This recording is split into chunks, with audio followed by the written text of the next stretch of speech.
all preseason long, we decided that it's a good time to look at the Kansas City Chiefs. So, Canty, you've got the touchscreen at your disposal. Let's go through it, weeks 1 all the way through 18. No man should have all that power. Okay, let's go with the Denver Broncos. Week 1, Monday Night Football. It's rare that the Kansas City Chiefs have an opener in which everybody looks at them and says that this is a measuring stick game for them and not the other team. But I'm going to give the Kansas City Chiefs the win. Both quarterbacks coming off of off seasons dealing with injuries. I'm going to give the Chiefs the win out the gate here. When it comes to week 2 against the Indianapolis Colts, I'm not a believer in them people. Win for the Kansas City Chiefs. We'll go ahead and rattle off 2 more wins against the Dolphins and the Raiders. Chiefs get to the bye week 4-0 undefeated. Coming off of the bye against the LA Chargers, I'm going to give them the win here. But then 6-0. Then this 5-0. But the schedule stiffens a little bit. Defending champs, tough place to play in Seattle against the 12s. Loss here for the Kansas City Chiefs. Loss against the Denver Broncos, got them split in the season series. Win against the Jets, because that's what everybody does. Win against the Falcons, who the hell is their quarterback? Win against the Cardinals, you could ask the same question. And then, of course, with the Buffalo Bills in Buffalo, I'm going to say it's a loss because the Chiefs never beat the Bills in the regular season. I'm going to say a loss against the LA Rams. The Rams have an advantage, a one-day rest advantage in that matchup. Cincinnati Bengals, I'm going to give the Chiefs the benefit of the doubt and give them the win on the road in Cincinnati. Tough to compete against a physical Patriots team with Mike Vrabel. I'm going to give the Chiefs a loss there. And then when it comes to the 49ers, they'll probably be the 48ers at that point in the schedule. So we're going to go with a win for the Chiefs. Split with the Chargers, so that's a loss in week 17. A win against the Raiders, and they got them 11-6, wild card team in the playoffs. Okay. I mean, I got to give you credit. You've done this exercise faster than anybody that's been up at the touchscreen, so bravo on that. 11-6. You have them as your AFC West champion? No. I've got them as a wild card team. Okay, so who's your AFC West champion? The Denver Broncos. All right. What do you think, J-Mac? The first game to me is the one that's most compelling because you have a Broncos team whose defense is dominant, returning a lot of people. Lost out Jim Leonard, their DB coach. That's the one that I have my eye on. I have that one going to Denver out the gates just because of the returning defense. But this looks good. For me, it's these tough games where you have a stretch right here for Kansas City where Bills, Rams, Bengals, Patriots, 49ers, Chargers, like that's a grueling way to end the season with that many opponents. So the fact that they're stacking wins early, that's going to be important before they get to that part of the schedule. Yeah, I got them 2-5 in that stretch, J-Mac. No, for sure. Okay. I'm okay, but I'm just like, that's going to be a huge stretch. So starting out 5-0 is almost essential for what they're going to go through at this point. Well, there's a couple of things. I also have them 11-6, but not the same way. I would switch the Patriots and the Bengals. So that's, the Patriots and the Niners. I apologize. Patriots and Niners. I would switch those two. I think the most important thing, though, for this entire schedule, the first games. Okay, so obviously they have 3 straight byes here. But if you look at it, I think when you start 5-0, we have a ridiculous narrative. For some reason, the Chiefs are no longer a big-time team. I don't understand it for the life of me. As long as Mahomes is upright, which right now he is, and Andy Reid is coaching, and Travis Kelce's looking like Jason just showed, and also, thank God, Eric Bieniemy's family seems to be safe, and he is there. Yeah.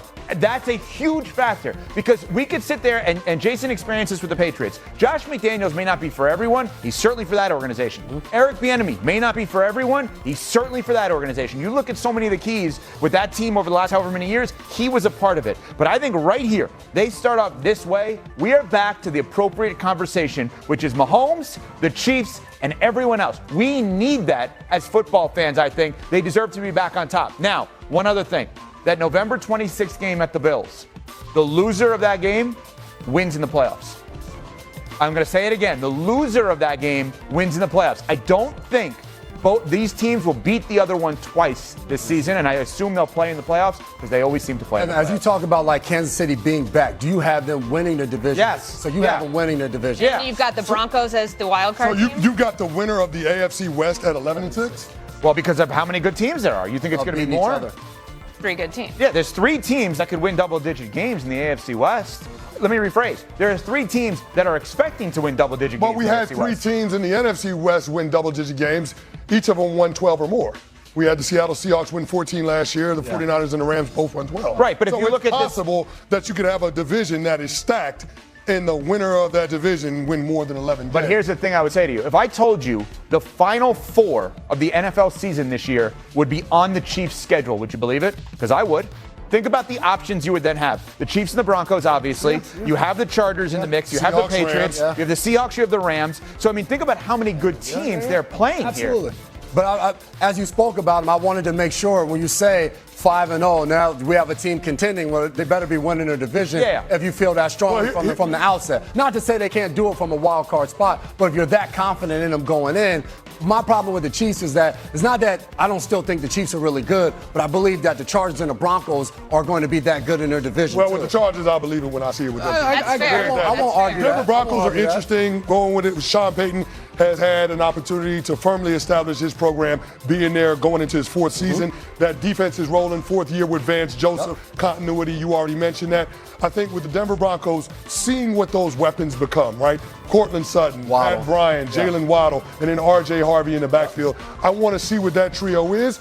And I'm projecting when it comes to the Broncos winning the division because I think that group will take a step forward. Yes. If that doesn't happen, then the doors are ajar for the Kansas City Chiefs to return back to AFC West supremacy and potentially being at the top of the conference by the time we kick off the postseason. Okay, so from 6-11 to 11-6, that's what you've got for the Kansas City we're gonna flip that Chiefs. thing. Yeah. Like the moves at camp, beating Alohi Gilman clean in a one-on-one route. J-Mac, you think he still got it? He definitely still has it. This is that local YMCA, somebody's uncle pulled up, and you're looking at him, you're like, no, I don't think he can still do it. Then he gets in the lane, pump fake, step through, the elite footwork. Travis Kelce definitely still has it. He's been doing this slow motion juke move since I was in the league, and he is still doing it successful against Alohi Gilman, who's a good safety in this league. J-Mac, the problem is it's so slow, there's no world in which the defender thinks it's a double move. Absolutely. Ball got to come out. No, he's wide open. It's a first down. That's Travis Kelce. Acceleration up the sideline. Yeah, Travis. I'm back. Time for a quick take. The Indianapolis Colts finally made a move to beef up their wide receiver room, signing veteran Keenan Allen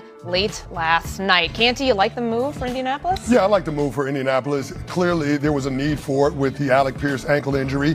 And when you think about trading Michael Pittman Jr., all of those receivers in that Indy wide receiver room got slotted up.